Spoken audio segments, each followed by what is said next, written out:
Padre, del Hijo y del Espíritu Santo. Amén. Que hermanos, continuamos con nuestra explicación de la fe católica, apoyándonos en el Catecismo Mayor de la Iglesia Católica, publicado por el Papa San Pío X. La pregunta 843 dice: ¿cuáles son las principales obligaciones de los casados? Las principales obligaciones de los casados son guardar inviolablemente la fidelidad conyugal y portarse siempre y en todo cristianamente. 2. Amarse uno a otro, soportarse con paciencia y vivir en paz y concordia. 3. Si tienen hijos, pensar seriamente en proveerlos de lo necesario, darles cristiana educación y dejarlos en libertad de escoger el estado a que Dios los llame. Entonces tienen la obligación de darles una cristiana educación. Ahora veamos un poco cuestión de espiritualidad conyugal, familiar, lo que dice el padre Filipón, con PH Filipón, los sacramentos de la vida cristiana, que habla de la educación de los hijos. El amor conyugal que en los bautizados viene a florecer en amistad en Cristo, conduce normalmente a los esposos a una superación de sí mismos en otro ser, síntesis viva y fruto de su amor, el Hijo. En la vida del hogar, el Hijo polariza todo. Es su razón de ser suprema. En el plan del Creador, la familia es el hogar natal de los elegidos. En ella se origina la ciudad de Dios.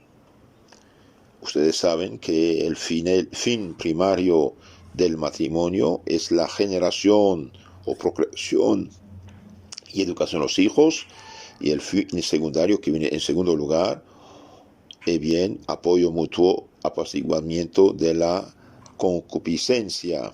Esto dice el derecho canónico de la Iglesia y la encíclica Casti Connubii del Papa Pío XI. Veamos esto. Dios hubiera podido por sí mismo llenar el cielo con sus predestinados. Ha querido asociar al hombre y a la mujer a su fecundidad creadora. Les pide se unan con mira a una obra común en la cual cada vez las tres personas divinas se dignan intervenir ellas mismas. Toda la Trinidad está en acción en el nacimiento de los hijos de Dios. Los padres proporcionan el cuerpo, Dios es quien da el alma. Así el misterio de la paternidad y de la maternidad se hace colaboración consciente en la obra creadora de Dios. De ahí la grandeza de este acto que perpetúa la vida. Si los padres se penetran de su misión sublime, entran en los designios de la inteligencia creadora. Las tres personas de la Trinidad esperan su consentimiento para desplegar su omnipotencia y hacer surgir un alma de la nada, como realizaron ellas la encarnación del Verbo, pero con el concurso del fiat de María. Entonces, cuando los esposos dan en su intimidad el cuerpo, bien, Dios Trinidad interviene en este momento y cree el alma, y de ahí la importancia de no profanar este acto conyugal. Y por esta razón, de hecho, es pecado mortal todo fraude en este asunto. Ahora, los que buscan el don de Dios, que es el gusto, el placer, y rechazan el plan de Dios, ahí es pecado mortal de onanismo. Génesis 38:9. Había un hombre en la Biblia que no quería tener hijos.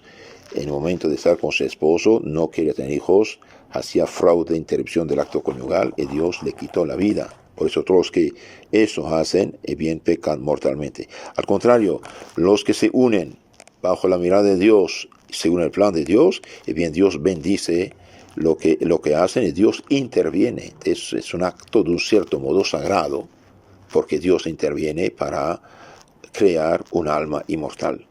A los ojos de Dios todo es santo y santificante en esta unión de dos seres de carne que anima un mismo ideal cristiano, una misma voluntad de comunicar la vida. Hay vida, gracias Señor, no hay vida, gracias Señor.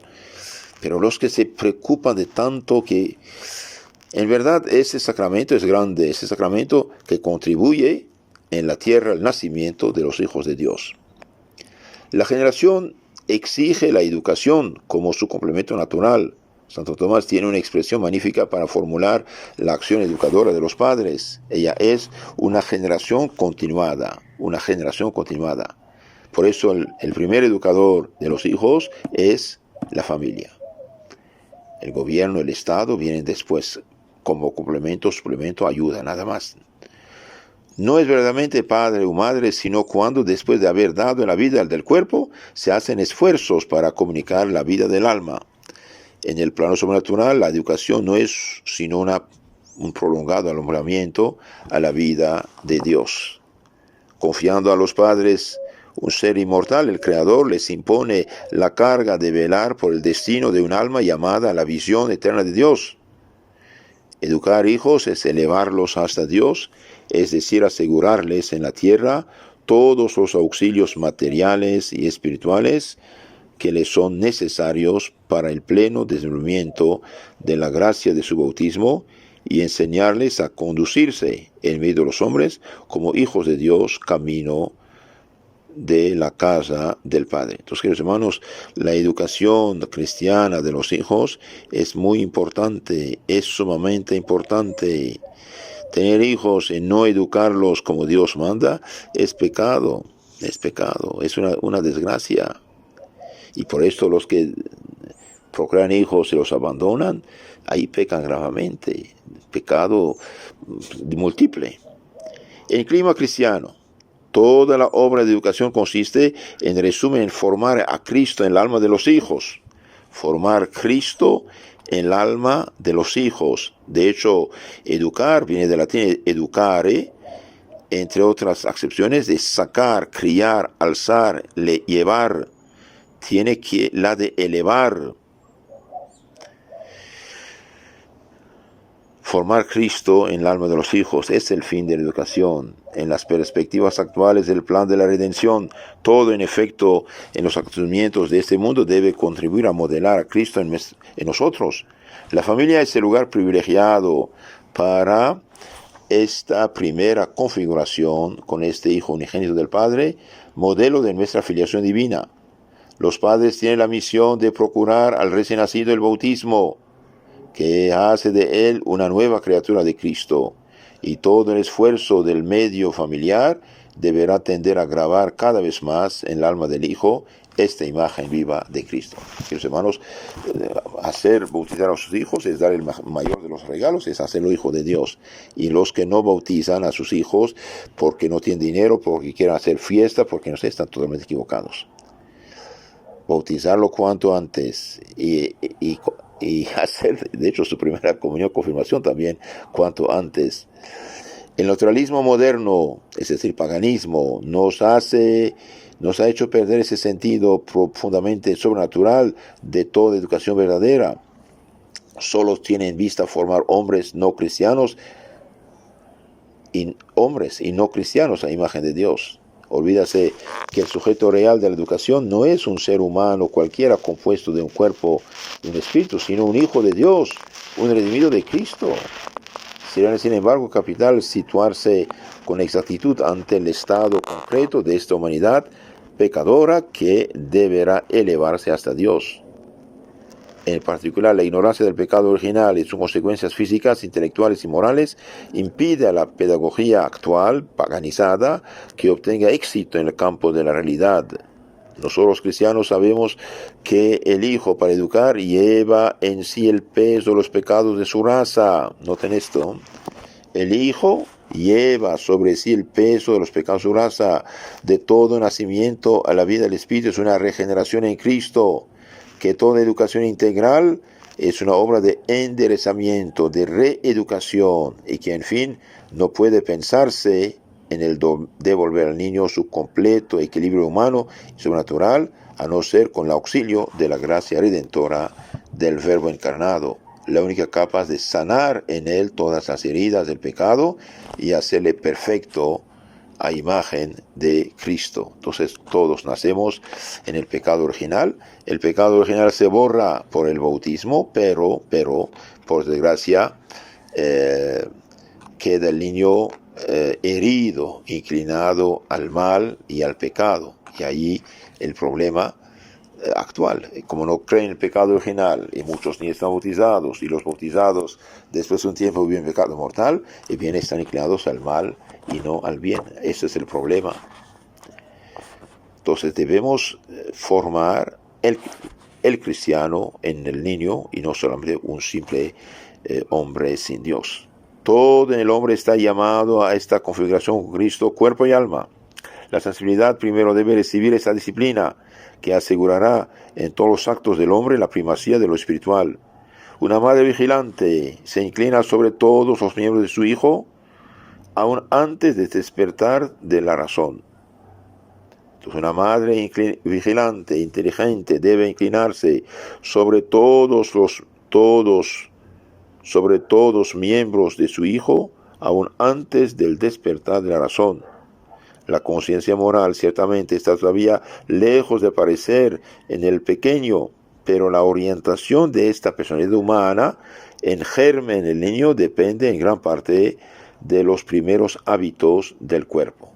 Entonces, si el niño adquiere hábitos malos, que llamamos vicios en el cuerpo, más tarde es la catástrofe. Es un axioma fundamental en psicología que la vida, aún la más espiritual del hombre, comienza y se acompaña siempre en él por la actividad de los sentidos. De ahí la importancia de la educación de los reflejos de la sensibilidad. Dos grandes virtudes cristianas tienen la misión de mantener la sensibilidad bajo el imperio de la razón y de la fe, la fortaleza y la templanza. Lejos de suprimir las pasiones, la virtud las utiliza para servir a Dios. Todo el arte de la educación, sobre todo en el periodo de la infancia y de la adolescencia, consiste precisamente en saber dirigir estas maravillosas fuerzas del alma que son las pasiones y que dan a una vida ese vuelo irresistible que realizan las grandes vidas de los héroes y de los santos. Una sensibilidad de delicadeza exquisita y de ardor exultante animaba la naturaleza de Cristo, pero todo en él, amor, tristeza, gozo, permanecía sometido a la voluntad del Padre y le servía para el cumplimiento del mandato de la redención. La templanza. La templanza somete las pasiones de nuestra sensibilidad al dominio de la razón y de la ley. En todos sus movimientos, la carne obedece al espíritu. El que adquiere esta virtud se muestra en toda acción sobrio y casto. Entonces, hermanos, esto es muy importante para el futuro de los niños, enseñarles la templanza. La templanza somete las pasiones de nuestra sensibilidad al dominio de la razón y de la ley de Dios. En todos los movimientos, la carne obedece al espíritu. Es importante esto, que la carne, el cuerpo, obedezca a la inteligencia, a la voluntad del espíritu. El que adquiere esta virtud se muestra en toda ocasión sobrio y casto. Por modesta que sea la virtud de la sobriedad, por ejemplo, desempeña un papel básico en la economía de la formación moral. Lejos de fomentar mediante el ejemplo y la completa libertad los excesos en el comer, en el beber, una educación familiar vigilante lucha contra la gula y las formas precoces de la glotonería. Si hoy el niño lucha contra la gula, y bien más tarde se tendrá fuerza para luchar contra la glotonería.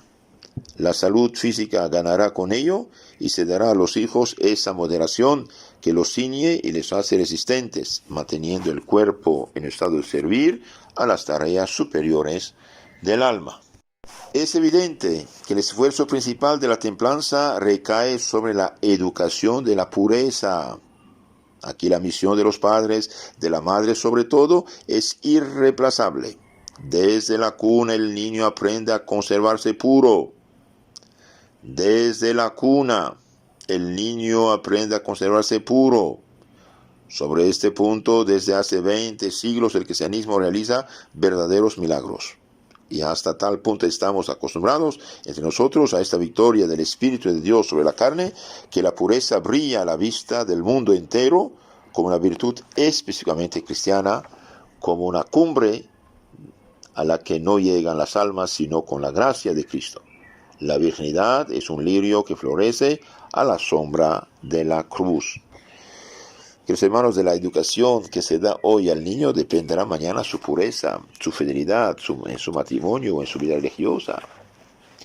En realidad, la castidad evangélica se extiende más lejos, a todos los estados de la vida. Existe la castidad de los y las jóvenes antes de su entrada en el matrimonio.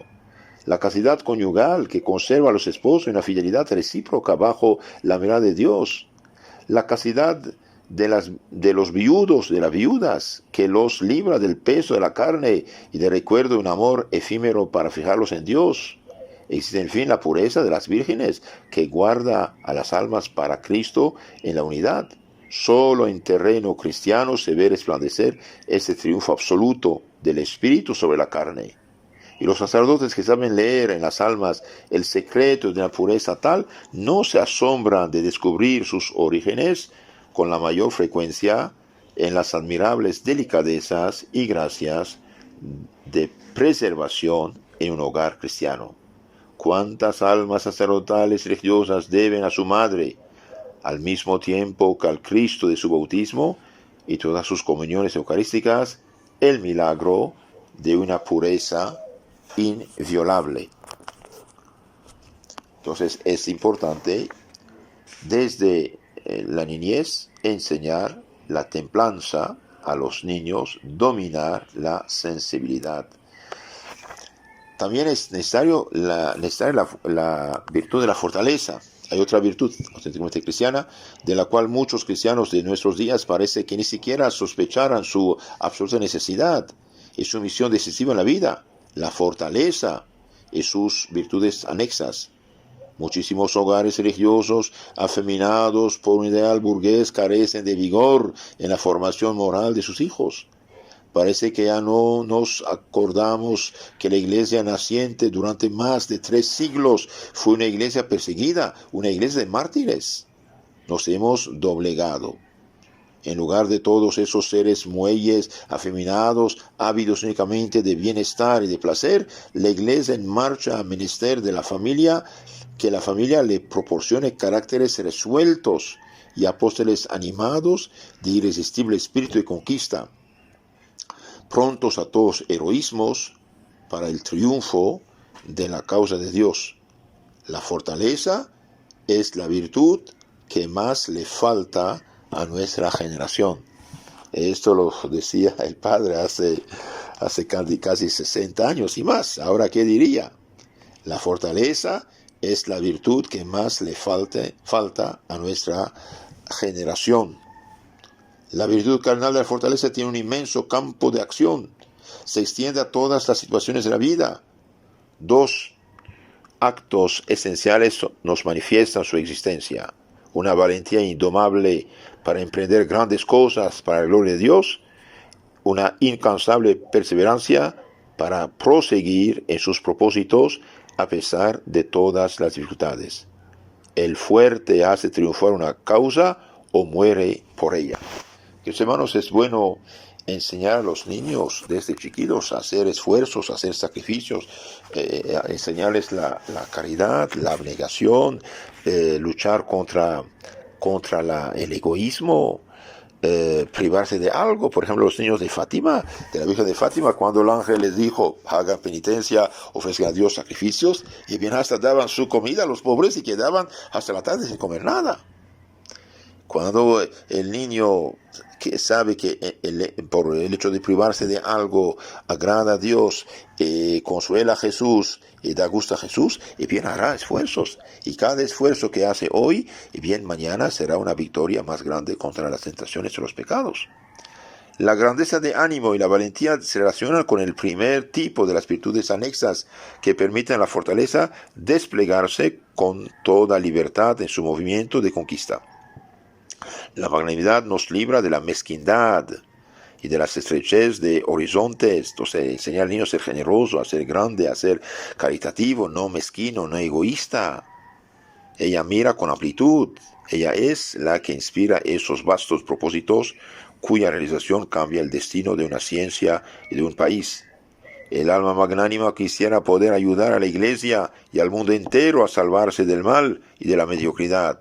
para elevarse hasta Dios. Es decir, un alma magnánima bien quiere salvarse y salvar al mundo entero del mal y de la mediocridad.